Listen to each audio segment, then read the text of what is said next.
All right, ladies and gentlemen, let's talk about Riot stock. We're also going to talk about Mara stock in this video. Mara stock is cheaper right now. It's under $10. I believe it can go from 10 to 15 to 20.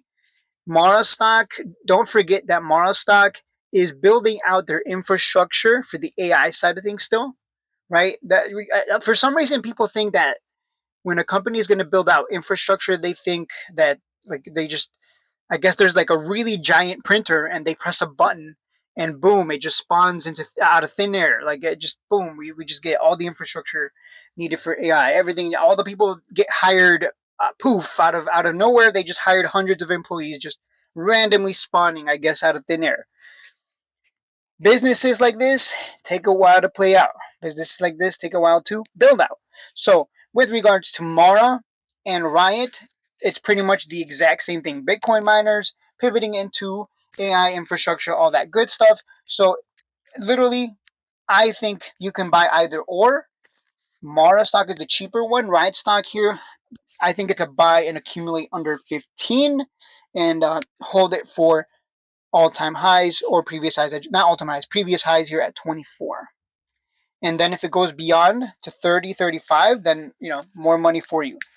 You can also just buy under 15 and just flip it every time it comes back above the purple line because it's just fluctuating around this purple line. So literally just buy under 15. It gets a big pump, take profit, rinse and repeat. Don't overthink it.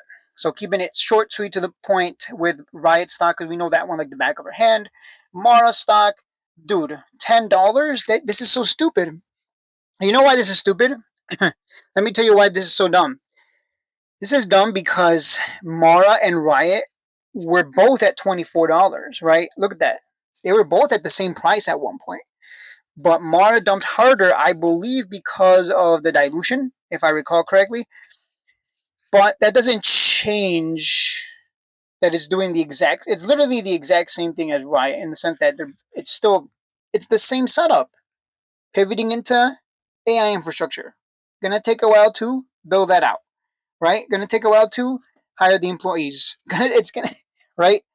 But this one's sitting at 10 versus 16. Interesting, right? So Mara stock, I would say, has more potential in terms of return because Riot from 16 to 24, that's not 100% return.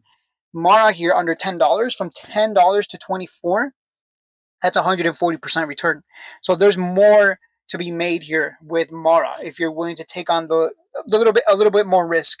Mainly because they do dilute quite a bit. Riot dilutes too, but Mara, I believe, recently has been diluting like crazy. So I imagine that's, if I recall correctly, I could be wrong. I believe that's why it dumped so hard because they were both at the same share price, but for some reason Mara just dumped harder. I stopped keeping track of Mara because I was like, man, Riot is just a money printer. But right now, at this moment, if Bitcoin has bottomed here at 60,000, then it's inevitable that we're going to go higher. Bitcoin's going to go back to 100K, then 120K, then whatever the next all-time high is going to be.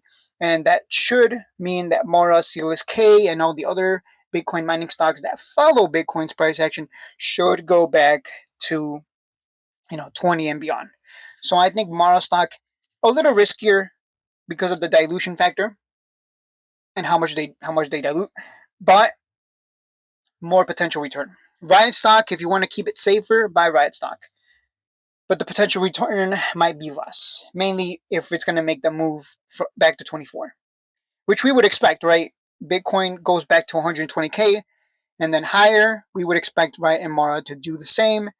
This is why Mara looks the way it does. You pull back and you see Mara likes to go to these peaks, and then Bitcoin crashes, Mara crashes. Rinse and repeat, rinse and repeat, rinse and repeat, rinse and repeat. So take advantage. Up to you which one you want to buy. I'm going to stick with Riot, but I don't blame you for buying Mara for the bigger percentage return on the next big swing because we are not in the bull market right now. We are, for all intents and purposes, just going sideways. So once the bull market goes around, everything goes up. Everyone's a genius. Everyone's making a lot of money. But you make even more buying right now when no one wants it. Everybody wants it at 30s. Everyone wants it at the highs. Everyone's chasing it up to 25, 40, whatever. You want to buy right now at $10 and then just sit back and watch as everyone else pushes it up for you and you dump it on their heads.